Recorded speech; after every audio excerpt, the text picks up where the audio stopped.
Beralih ke informasi emiten pilihan pemirsa di mana PT Petrosia Tbk atau PTRO mengumumkan telah menandatangani kontrak jasa pertambangan dengan PT Bara Sentosa Lestari atau BSL milik PT Golden Energy Mines Tbk atau JEMS, di mana kontrak ini diestimasikan bernilai 3,5 triliun rupiah. Dikutip dari Keterbukaan Informasi Bursa Efek Indonesia, PT Petrosi Tbk atau PTRO menjelaskan kontrak mencakup pekerjaan jasa pengupasan dan pemindahan lapisan penutup atau overburden removal. Jangka waktu kontrak adalah selama 5 tahun dengan estimasi nilai kontrak sekitar 3,5 triliun rupiah. Dalam kontrak ini, PTRO akan bertindak selaku kontraktor jasa pertambangan untuk Bara Sentosa Lestari di tambang batu bara yang berlokasi di Kabupaten Musirawas Utara, Provinsi Sumatera Selatan. Sekretaris Perusahaan PT Petrosi Tbk Anto Broto mengatakan perolehan kontrak ini merupakan bagian dari implementasi strategi jangka panjang perusahaan untuk meningkatkan penciptaan nilai melalui ekspansi bisnis dan pengembangan usaha. Manajemen PTRO juga memastikan perusahaan tidak memiliki hubungan afiliasi dengan BSL dalam kerjasama jasa pertambangan. Di sisi lain, kontrak pekerjaan overburden removal ini akan memberi dampak positif terhadap kelangsungan usaha perseroan serta meningkatkan kinerja keuangan dan operasional perseroan. Berbagai sumber, IDX Channel. Secara teknikal pemirsa, di sepanjang perdagangan hari ini saham PTRO lebih cenderung bergerak fluktuatif setelah naik signifikan di perdagangan hari sebelumnya, bahkan mencatatkan arah di tengah sentimen dari MSCI, di mana pada hari ini saham PTRO sempat naik ke 4.450, kemudian mengalami tekanan dan mengalami penguatan terbatas pasca menyentuh di zona merah. Langsung saja kita ke grafis yang pertama, dibuka di sesi pertama pada pagi tadi, langsung dibuka di zona merah di 3.970, tekanan berlanjut beberapa menit pasca pembukaan ke level 3.700. Kemudian pada pukul 9.45 saham PTRO berbalik menguat signifikan ke 4.450, intraday tertinggi di sepanjang perdagangan hari ini, dan juga dalam sepekan terakhir melewati intraday tertinggi yang pernah dicapai di perdagangan sebelumnya, di mana PTRO mencatatkan arah pemirsa. Kemudian pada penutupan sesi pertama ditutup menguat terbatas di 4.020, melanjutkan penguatan di 4.110. Saat ini penguatan lebih ke arah terbatas di 0,50%, tepat di level 4.000 pemirsa. Kita beralih ke grafis selanjutnya, pergerakan saham PTRO dalam beberapa bulan terakhir.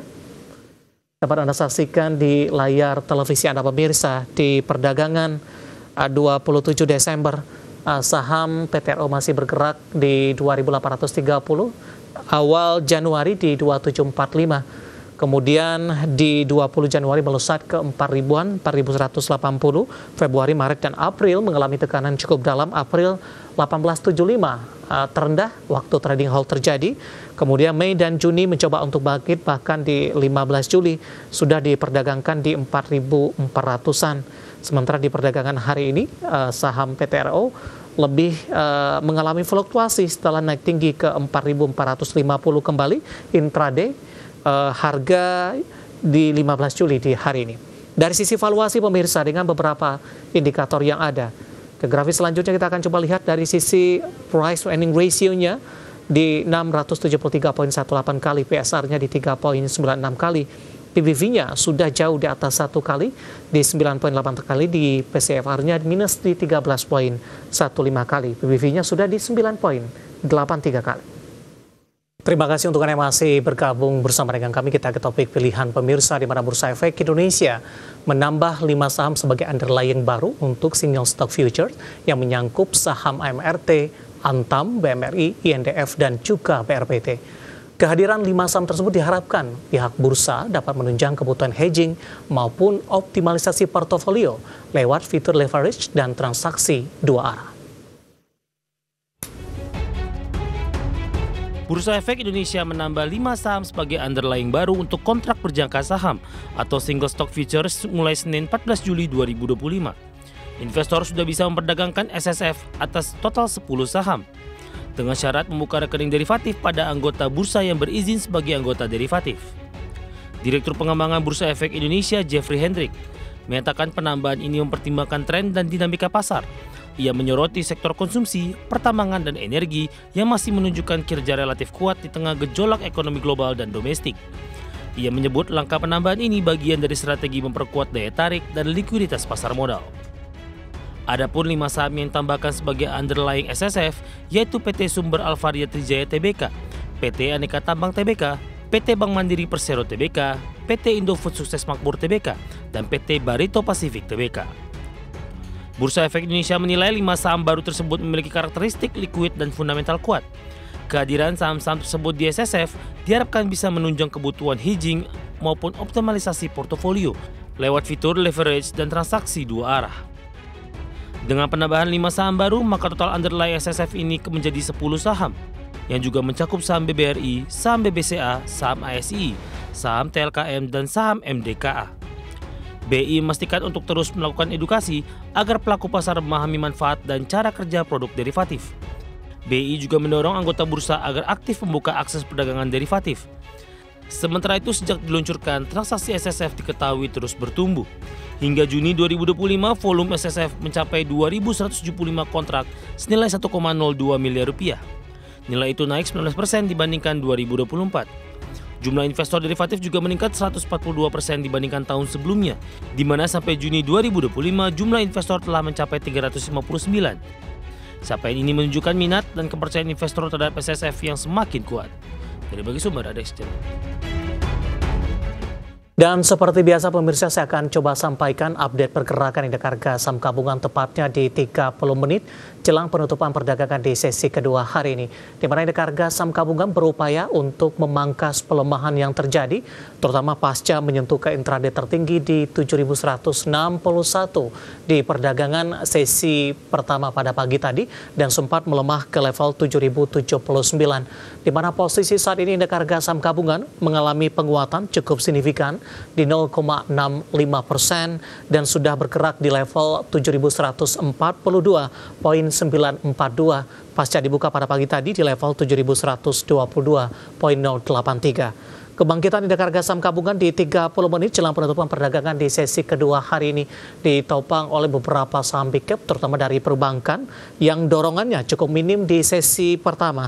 Ada BBRI pemirsa menguat di atas 2% di 2,38% di Rp3.870 per saham. Intraday terendah hari ini di 3780. Kemudian juga dari beberapa perbankan big cap lainnya, BBCA sudah berbalik ke zona hijau kembali setelah tertekan ke 8.475, saat ini di Rp8.550 per sahamnya. Kemudian dari saham grup Prayogo Pangestu hari ini lebih cenderung bergerak mix setelah mengalami kenaikan signifikan di perdagangan hari sebelumnya. Ada Brand masih tercatat melaju kencang intraday hari ini di 6,16% penguatan di Rp7.750 per saham. Sementara PTRO yang sebelumnya sempat mengalami auto reject atas bersama Brand hari ini menguat tipis di 0,50%, pembalikan arah juga sempat tertekan ke 3.700, di mana pelemahan terjadi ketika sudah menembus di level 4.450 intraday tertinggi di sepanjang perdagangan hari ini pemirsa. Kemudian WiFi menguat di 2,94% di 2.100, BRPT berbalik melemah hari ini di 2,86% di 2.040. Sementara beberapa saham lainnya, PGO hari ini melesat di 8,45% di 1.605. MBMA bergerak menguat sendirian dari ketika saham-saham barang baku lainnya tertekan. MBMA melesat di 11% di Rp555 per saham. Tercatat Antam tertekan di 1,65%, sudah kembali meninggalkan level 3.000-an. TPIA juga melemah di 2,49% di 9.775. Sementara Cuan hari ini berbalik melemah cukup signifikan di 3,85%, intraday tertinggi di 1.795, di mana sebelumnya Cuan sudah mengalami kenaikan signifikan dan hari ini merupakan pemberlakuan harga terbaru dari harga stock split, sempat naik ke 1.795, kemudian mengalami tekanan yang cukup dalam meskipun berhasil memangkas pelemahan di 16.25 jelang 30 menit penutupan sesi kedua hari ini. Updatean pergerakan indeks harga saham gabungan di 30 menit jelang penutupan dan semoga bisa menjadi salah satu referensi untuk Anda.